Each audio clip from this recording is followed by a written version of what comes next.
एक स्वयं सहायता समूह। आप सबको नमस्कार। मेरा नाम शबनम खान है। मैं राजस्थान के भीलवाड़ा जिले से हूँ और मैं एक स्वयं सहायता समूह की सदस्य भी हूँ और मैं एसएचजी मेंबर और एक स्टेट मास्टर ट्रेनर हूँ और अपने गांव में सुरक्षा सखी भी हूँ और एक महिला व्यापारी भी हूँ। और मैंने भी अपने जीवन में बहुत सी जेंडर चुनौतियों का सामना किया है क्योंकि मेरी शादी 16 साल की उम्र में ही हो गई थी। उसके कारण मेरे ऊपर बहुत बड़ी जिम्मेदारियां आ गई और मेरी शिक्षा छूट गई और मेरे कम उम्र में ही बच्चे हो गए। उससे मेरा स्वास्थ्य में भी बहुत फर्क पड़ा। पर 2014 में जब राज्य विकास में महिलाएं जुड़ी स्वयं सहायता समूह से, तो किसी दीदी ने बताया कि स्वयं सहायता समूह में बहुत सारी महिलाएं जुड़ रही है, तो मुझे भी लगा कि मुझे भी जुड़ना चाहिए। तो मैं वहां पर महिलाओं के साथ जुड़ी, उसमें छोटी छोटी बचत करने लगी। उस बचत पे आसानी से ऋण मिल जाता था, तो मैंने उसके साथ काम किया और उसी समय कुछ दीदियां जो बाहर से आई हुई थी वो संभाल रही थी कि जो एक्टिव महिला हो और समझदार हो ताकि वो कुछ आगे जाके काम कर सके। तो दीदी ने मुझसे जब मिली तो मुझसे कहा, क्यों शबनम, तुम भी तो कर सकती हो ये काम। फिर मैंने उनसे कहा, भाई हाथ जोड़ू, मेरे परिवार वाले मुझे परमिशन नहीं देंगे और मुझे बाहर नहीं जाने देंगे। तो उन्होंने कहा, नहीं आप बात करके देखो एक बार।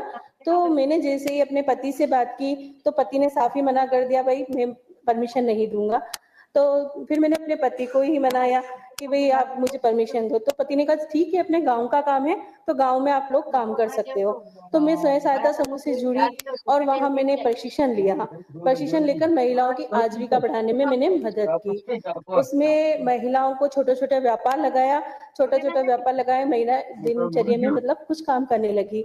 महिलाओं की बिक्री के लिए मैंने ही अपनी पंचायत में हाट बाजार लगवाए, जिससे हाट बाजार से क्या महिलाएं बाहर निकलकर अपनी बिक्री करने लगी और वहां पर महिलाओं ने कुछ अच्छे पैसे भी कमाए।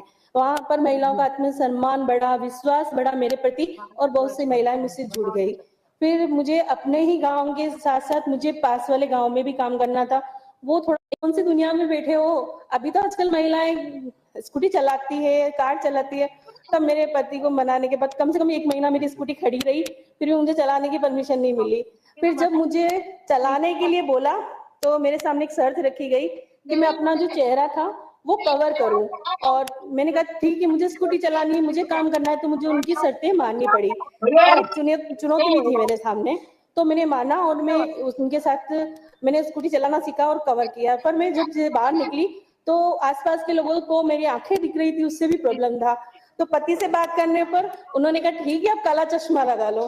तो उसी टाइम पे मेरे को चश्मा ला के दिया और उसी स्कूटी के सफर से मैं पंचायत, सीएलएफ, वीओ और आसपास के काम कवर कर सकी और ज्यादातर महिलाएं मुझसे जुड़ सकी। फिर मेरे को मास्टर ट्रेनर का पद मिला। उसके साथ साथ मुझे एक जयपुर में प्रशिक्षण था जेंडर का, वहां पर आमंत्रित किया गया।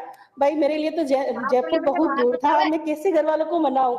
तो फिर मेरे पति से ही बात की, मैंने कहा, जयपुर देखो इतनी सारी महिलाएं, जिसमें से क्या पता मुझे चुना उन्होंने, तो मुझे परमिशन, तो जयपुर मुझे जाने का मौका मिला। और फर्स्ट बार मैंने जयपुर एसएचजी के माध्यम से देखा, मैंने कभी जयपुर नहीं देखा था। वहां पर मैंने जेंडर की जो ट्रेनिंग ली, जेंडर की ट्रेनिंग ली, तो जेंडर हमेशा महिलाओं की हिंसा, बाल विवाह, शिक्षा, हक और अधिकार और महिला की संपत्ति के बारे में बात करता, क्योंकि आजकल महिलाओं के पास कुछ नहीं है, तो उस संपत्ति के बारे में बात करता। तो वहां मैंने अपने आप को देखा कि मेरी बाल विवाह होने से मेरी शिक्षा छूट गई थी, लेकिन मैंने अपने बच्चों की मदद लेके और प्राइवेट पढ़ के आज मैंने बीए तक कंप्लीट कर लिया है। और मैं वहां से ट्रेनिंग लेके आई अपने गांव में और मैंने महिलाओं को मतलब जेंडर के बारे में समझाना शुरू किया। घरेलू हिंसा क्या है, घरेलू हिंसा के तहत बहुत सारे कानून बने हुए हैं, हम अपनी बात रख सकते हैं। जैसे हमने जीआरसी हमारे वहां बन रही है, तो जीआरसी में हम महिलाएं भी अपनी बात रख सकते हैं। तो मेरा सफर एक स्कूटी से शुरू हुआ था और ब्लॉक से लेकर मैं जिले तक पहुंची और जयपुर तक पहुंची। और मैं इतनी खुशनसीब हूँ कि आज मुझे यहाँ दिल्ली में अपनी राजधानी में आके अपनी कहानी बोलने का मौका मिला। मैं धन्यवाद करती हूँ राजीविका का, जिसने महिलाओं को मौका दिया और महिलाओं को चुना और आगे बढ़ाया। आप सबको धन्यवाद।